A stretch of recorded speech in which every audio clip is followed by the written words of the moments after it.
Scholar choice channel पर आपका स्वागत है।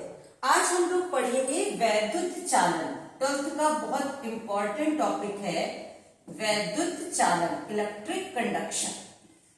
आपको शॉर्ट में अच्छे से हम समझाने का प्रयास करेंगे और फिर नेक्स्ट वीडियो में उसके न्यूमेरिकल भी आपको बताएंगे। तो एक एक स्टेप पढ़ते हैं बहुत ध्यान से।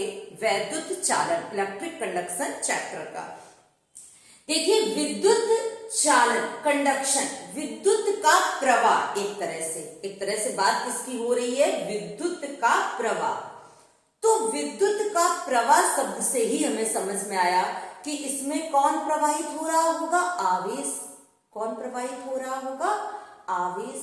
और जब आवेश प्रवाहित हो रहा है तो उसके प्रवाह को किस शब्द से डिनोट करते हैं? वैद्युत धारा। किस शब्द से डिनोट करते हैं? वैद्युत धारा। तो पहला शब्द यही पढ़ेंगे, आप लोग लिखते जाएंगे कॉपी में। जो जो पॉइंट हम बताते जाएंगे आप लोग आराम से लिखते जाएंगे। क्या होता है वैद्युत धारा? Electric current. क्या चीज? इलेक्ट्रिक करंट, वैद्युत धारा। क्या होता है? देखिए, वैद्युत धारा को आई से प्रदर्शित करते हैं। काय से प्रदर्शित करते हैं? वैद्युत धारा को आई से प्रदर्शित करते हैं। और किसी भी चालक में आवेश के प्रवाह की दर को वैद्युत धारा कहते हैं। एक लाइन में अगर परिभाषा लिखेंगे वैद्युत धारा की, तो किसी चालक में आवेश के प्रवाह की दर को वैद्युत धारा कहते हैं। या ऐसे भी कह सकते हैं, किसी चालक में प्रवाहित आवेश और जितने समय में प्रवाहित हुआ है उसके अनुपात को वैद्युत धारा कहते हैं। तो I बराबर क्या हो गया? Q/T। दर का मतलब समय से भाग दिया गया है। तो किसी चालक में आवेश के प्रवाह की दर को वैद्युत धारा कहते हैं। इसका मात्रक क्या होता है? इसका मात्रक होता है एम्पियर। क्या मात्रक होता है? एम्पियर। या इसी का मात्रक हो सकता है Q क्या है? कूलाम। और बटे T क्या है? सेकंड।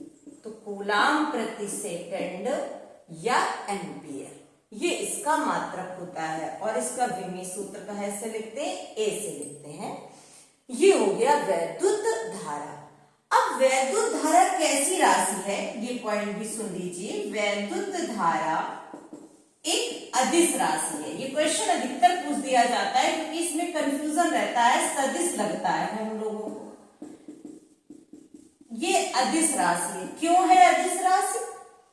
देखिए, ये वेक्टर के योग के नियम का पालन नहीं कर रही होती है, सदिश योग के नियम का पालन नहीं करती है। हम एग्जाम्पल के तौर पर आपको बता रहे हैं कैसे नहीं करती है, ये कैसे अदिश राशि है। तो वैद्युत धारा है कैसी राशि? अदिश राशि है। जैसे ये कोई ऐसे आ रहा हो 3 एम्पियर और ये आ रहा हो 4 एम्पियर किसी एक बिंदु पर। कुछ लोग किरचॉफ का नियम भी अगले चैप्टर का पढ़ चुके हैं, उन्हें और अच्छे समझ में आएगा। तो किरचॉफ ने कहा था कि ये अगर किसी बिंदु पर आने वाली धाराओं का योग जाने वाली धाराओं के योग के बराबर होगा। तो आने वाली धाराएं 3 और 4 है, तो जाने वाली क्या होना चाहिए? 7 एम्पियर। लेकिन सदिश वेक्टर योग का जो नियम है वो क्या कहता है? देखो, ये 90 डिग्री पर थे, तो इन दोनों का परिणामी कितना होना चाहिए था? 5 एम्पियर। पढ़ा है ना, A और B हो तो A² + B²। तो 3 का स्क्वायर 9, 4 का स्क्वायर 16, तो 25, तो 5 एम्पियर होना चाहिए था। अगर ऐसा करती तो ये आपकी सदिश वेक्टर योग के नियम का पालन करती, तो कैसी होती? सदिश।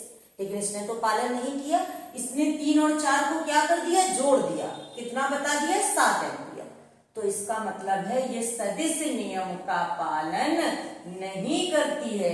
ये कौन सी राशि हो गई? अदिश राशि है। तो इतनी बात आपको समझ में आ गई। वैद्युत धारा कौन सी राशि है? वैद्युत धारा एक अदिश राशि है। अब हम मुक्त इलेक्ट्रॉन मॉडल पढ़ते हैं, कैसे चालकों में विद्युत धारा का प्रवाह होता है। क्या चीज देखते हैं हम लोग, कैसे चालकों में विद्युत धारा का प्रवाह होता है। तो वैद्युत चालन का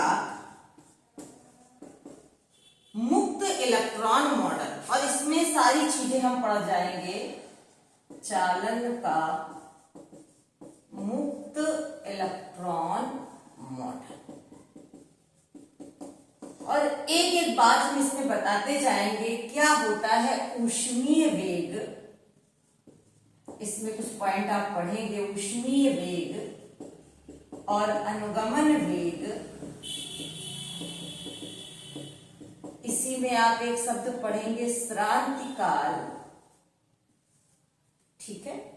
इसे बोलते हैं थर्मल वेलोसिटी। क्या बोलते हैं, थर्मल वेलोसिटी। इसको बोलते हैं ड्रिफ्ट वेलोसिटी, और इसको बोलते हैं रिलैक्सेशन टाइम। अब एक एक चीज हम देखते हैं। देखिए, किसी भी चालक में ये हमने कोई तार को बताया जिसका अनुप्रस्थ क्षेत्रफल कितना है, 1। किसी भी चालक में जो इलेक्ट्रॉन भरे हुए हैं, वो जैसे किसी गैस सिलेंडर के अंदर कौन भरे हुए हैं, गैस के कण भरे हुए हैं। किसी भी चालक में ये तार है, बिल्कुल उसी तरह से व्यवहार कर रहा है जैसे कि किसी गैस सिलेंडर के अंदर गैस के कण भरे हुए हैं। या आप ऐसे समझो, खूब सारे मच्छर पकड़कर किसी कांच के कंटेनर में आपने भरे, और बाहर से आप उनकी गति देख रहे हो। क्या कर रहे हो, बाहर से आप उनकी गति देख रहे हो। कैसी गति होगी, अनियमित गति होगी। ऐसा तो नहीं है वो कोई रैली निकालते हुए एक लाइन में चलेंगे कि भैया हमारी मांगे पूरी करो, कंटेनर का ढक्कन खोलो, ऐसा तो नहीं है। वो क्या होंगे, सब अनियमित गति कर रहे होंगे।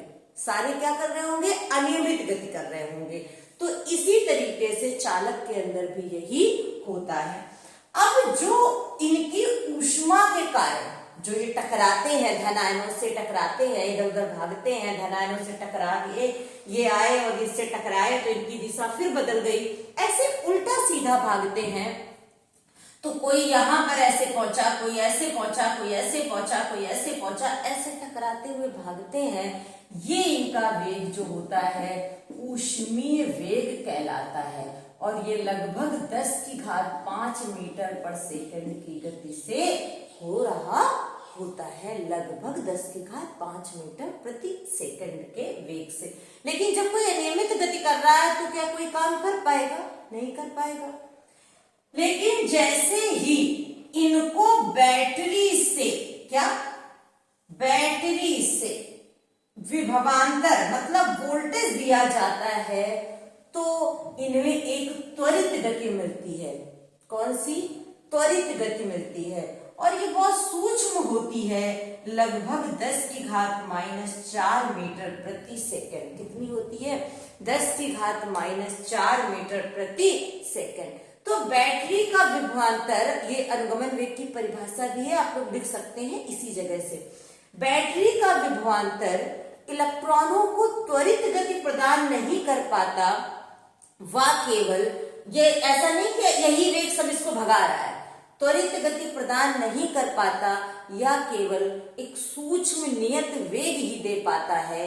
यह वेग इस वेग के ऊपर आरोपित हो जाता है, और अब वो एक दिशा में गति करना प्रारंभ हो जाते हैं, जिससे कि विद्युत धारा प्रवाहित होना शुरू हो जाती है। इस सूक्ष्म नियत वेग को हम अनुगमन वेग कहते हैं। क्या कहते हैं, अनुगमन वेग कहते हैं, और वीडी से प्रदर्शित करते हैं। अच्छा, किसी भी चालक के अंदर, ये पॉइंट बहुत इंपॉर्टेंट है, औसत ऊष्मीय वेग, क्या चीज, औसत ऊष्मीय वेग, ये हमेशा 0 रहता है। क्या चीज, औसत ऊष्मीय वेग का मान सदैव 0 रहता है। इतनी बात आपको क्लियर हो गई ना। अब एक डेरिवेशन कराते हैं। अच्छा, श्रांतिकाल क्या होता है, जब ये आपस में टकराते हैं तो देखो, पहली एक टक्कर यहां हुई और दूसरी टक्कर यहां हुई, तो किन्हीं दो क्रमागत टक्करों के बीच के औसत पथ को माध्य मुक्त पथ क्या कहते हैं? माध्य मुक्त पथ कहते हैं। बहुत ध्यान से सुनो, देखो ये चालक है बिल्कुल गैस सिलेंडर की तरह। इसमें बहुत से इलेक्ट्रॉन है, ऐसे लड़ झगड़ के चल रहे हैं। जो खुद का वेग है वो ऊष्मी वेग है उनका, इस लड़ाई झगड़े की वजह से, और इसका औसत मान हमेशा 0 होता है। क्या होता है? औसत मान हमेशा 0 होता है। और उसके बाद ये जब आपस में टकराते हुए किन्हीं दो टक्करों के बीच के औसत समय को माध्य मुक्त पथ कहते हैं, और इसमें जो समय लगता है औसत टक्करों में उनको हम श्रांतिकाल कहते हैं, और इसे टाउ से प्रदर्शित करते हैं। कैसे प्रदर्शित करते हैं? टाउ से इसे प्रदर्शित करते हैं। अब हम आपको बताते हैं अनुगमन वेग। अगला डेरिवेशन है अनुगमन वेग तथा वैद्युत धारा में संबंध। कौन सा डेरिवेशन है? अनुगमन वेग, बहुत शॉर्ट में आपको बताते चलेंगे, तथा वैद्युत धारा में संबंध। आप लोग लिख डाल लीजिएगा, अनुगमन वेग तथा वैद्युत धारा में संबंध। देखते हैं एक एक स्टेप, आप देखिएगा अनुगमन वेग और वैद्युत धारा में संबंध। देखिए, हमने माना कि कोई ये इस तरीके से किसी भी तरह का आप स्ट्रक्चर बना लें, कोई चालक है। इस तार की लंबाई कितनी है? L। कितनी है तार की लंबाई? L। और आपको पता है इलेक्ट्रॉन हमेशा जिधर धारा प्रवाहित हो रही होती है उसके विपरीत दिशा में प्रवाहित होते हैं। अगर धारा इधर प्रवाहित हो रही है तो इलेक्ट्रॉनों की गति की दिशा किधर होगी? धन आयन की गति की दिशा की तरफ वैद्युत धारा प्रवाहित होती है, और इलेक्ट्रॉनों की गति के विपरीत दिशा में धारा प्रवाहित होती है। तो ये किस चाल से चल रहे हैं? VD, अनुगमन वेग से चल रहे हैं। आखिरी वाले इलेक्ट्रॉन को निकलने में कितना समय लगा? T। तो अब आपको सूत्र पता है कि बहुत एक एक स्टेप ध्यान से देखिएगा। आपको सूत्र पता है Q बराबर NE। क्या होता है? Q बराबर NE। तो माना एकांक आयतन में, किसमें? एकांक आयतन में प्रवाहित आवेश एकांक आयतन में कितना होगा? NE। कितना होगा? Q बराबर NE।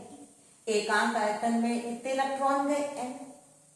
लेकिन पूरी L लंबाई की आयतन में, संपूर्ण आयतन में प्रवाहित आवेश, संपूर्ण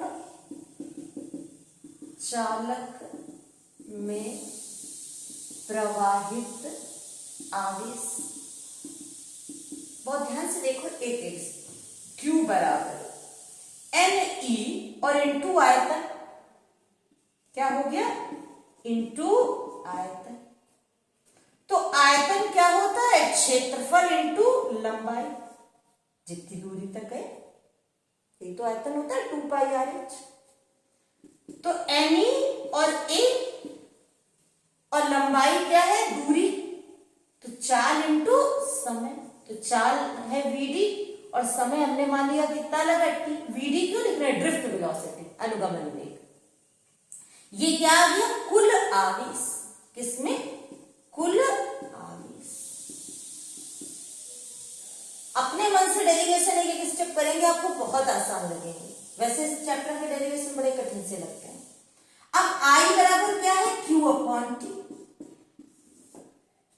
अब I बराबर Q कितना है? ये मान उठा के पटक दो, NEAVDT बटे T को T खा गया, तो आ गया VD बराबर I अपॉन ANE।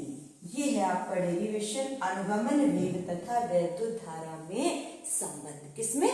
अनुगमन वेग तथा वैद्युत धारा में संबंध। ये देखिए, अब इसके बाद अगला डेरिवेशन कराते हैं। एक बार फिर से देख लो, ये कोई चालक तार था जिसकी लंबाई L थी, जिसमें इलेक्ट्रॉन VD वेग से गति कर रहे थे। तो एकांक आयतन में जो आवेश था वो NE जाता है। N मतलब एकांक आयतन में इलेक्ट्रॉन की संख्या।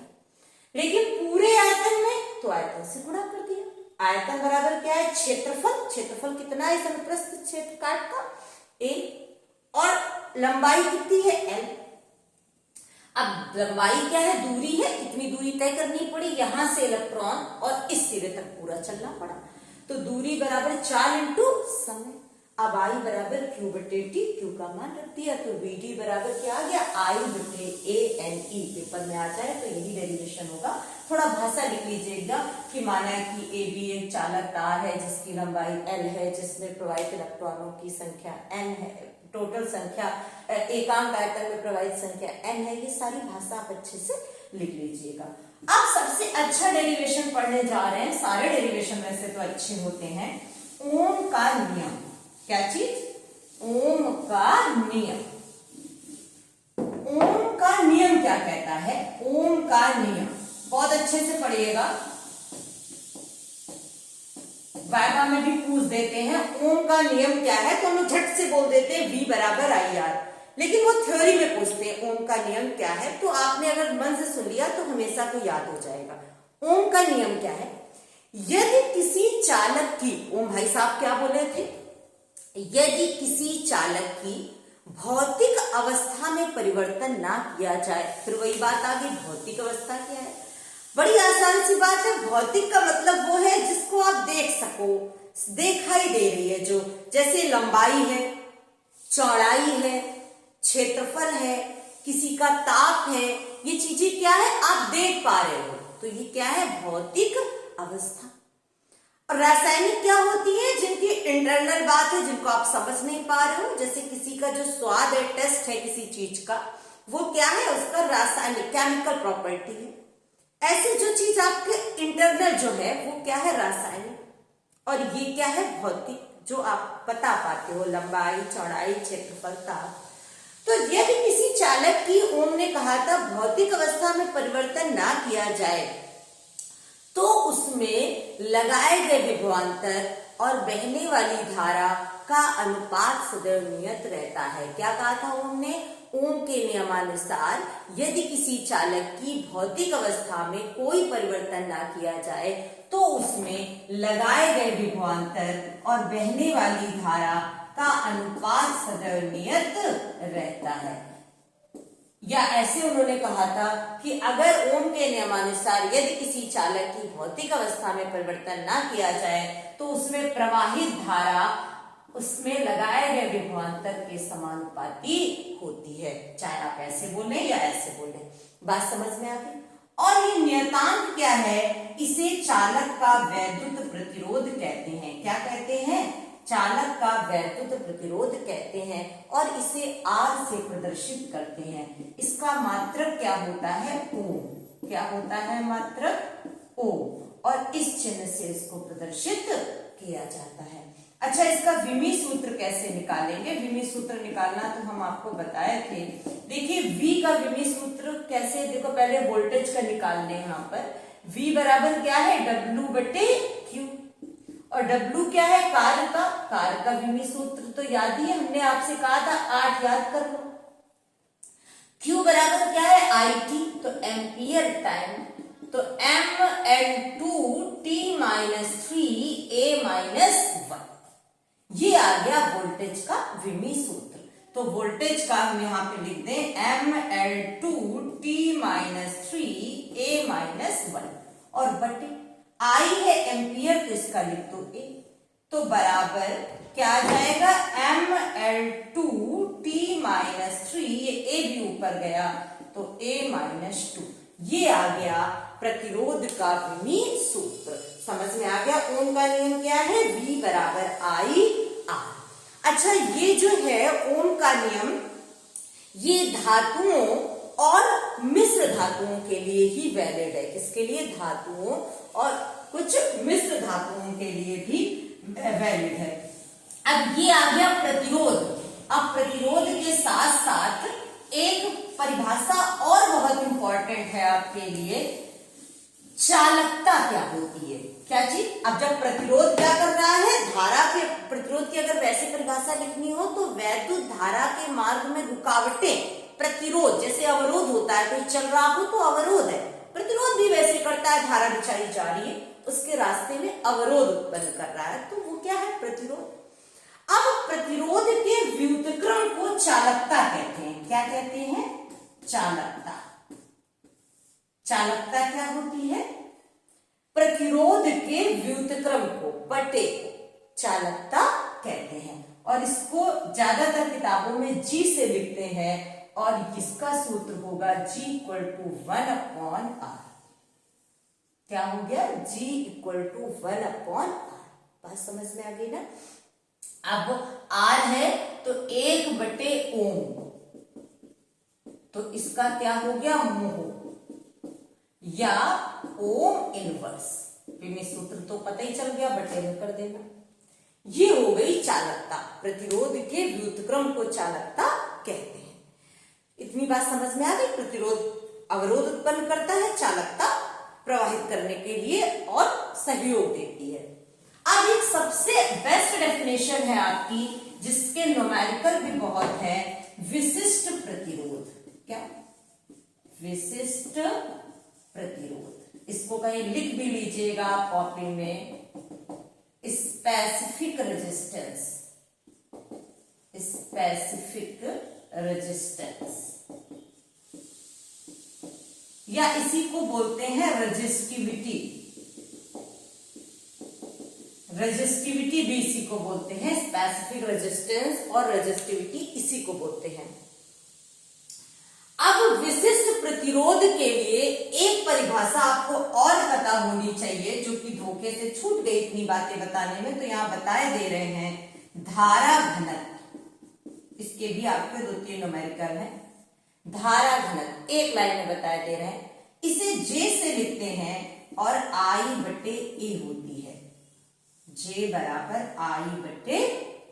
अंग्रेजी में इसे बोलते हैं करंट डेंसिटी। क्या बोलते हैं? Current density. इस चैप्टर में छोटी छोटी बहुत सी परिभाषाएं हैं। J से लिखते हैं और I/A। परिभाषा ये सुन लो, परिभाषा बनाने में तो माहिर हो गए हो। नीचे के मान को 1 मान लो। किसी चालक के एकांक क्षेत्रफल से प्रवाहित होने वाली धारा को धारा घनत्व कहते हैं। किसी चालक के एकांक क्षेत्रफल से प्रवाहित होने वाली धारा को धारा घनत्व कहते हैं, तो इसकी जरूरत पड़ेगी। अब विशिष्ट प्रतिरोध देखते हैं जो हम बताने जा रहे हैं। विशिष्ट प्रतिरोध को रो से लिखते हैं। कैसे लिखते हैं? रो से। और इसकी परिभाषा है, किसी चालक में, आप लोग लिख लीजिएगा, कॉपी पर लेके बैठिएगा। विशिष्ट प्रतिरोध की परिभाषा क्या है? किसी चालक में वैद्युत क्षेत्र की तीव्रता E और धारा घनत्व J के अनुपात को उस चालक का विशिष्ट प्रतिरोध कहते हैं। क्या है विशिष्ट प्रतिरोध? किसी चालक में वैद्युत क्षेत्र की तीव्रता E और धारा घनत्व J के अनुपात को उस चालक का विशिष्ट प्रतिरोध कहते हैं। अब E बराबर क्या होता है? V/D। क्या होता है? V/D। D की जगह तार की चालक की लंबाई अगर L ले लो तो L ले लिया। और J बराबर अभी तुम्हें हम क्या पढ़ाए हैं? बिल्कुल अभी बताए हैं, I/A। ये देखिए लिखा है धारा घनत्व। इन दोनों मानों को पटकते चल के यहाँ पर, तो ये आपका डेरिवेशन आ गया। E की जगह लिखा V/L और J की जगह लिखा I/A। तो ये ऊपर का गुणा VA और नीचे IN, यही तो आया। अब इसको रफ कर देंगे तो आपने देख लिया है, लिख भी लिया होगा। तो ये क्या आ गया? रो बराबर V/I। और ये ओम भाई साहब कुछ कह रहे थे, V/I क्या है? R। बताए थे ओम भाई साहब, R। और A/N, ये होता है विशिष्ट प्रतिरोध। और इसका मात्रक क्या होता है? मात्रक R का क्या है? ओम, और क्षेत्रफल का मीटर स्क्वायर और लंबाई का मीटर। मीटर 1 मीटर खा गए तो आ गया ओम मीटर। क्या आ गया कि सूत्र? ओम मीटर। बाकी भी इस चैप्टर में काफी कुछ है, प्रतिरोधों का संयोजन और इसके न्यूमेरिकल। इसको आपसे अगले वीडियो में मिलेंगे। तब तक आप लोग इतना तैयार करिए। थैंक्स लास्ट तक वीडियो देखने के लिए।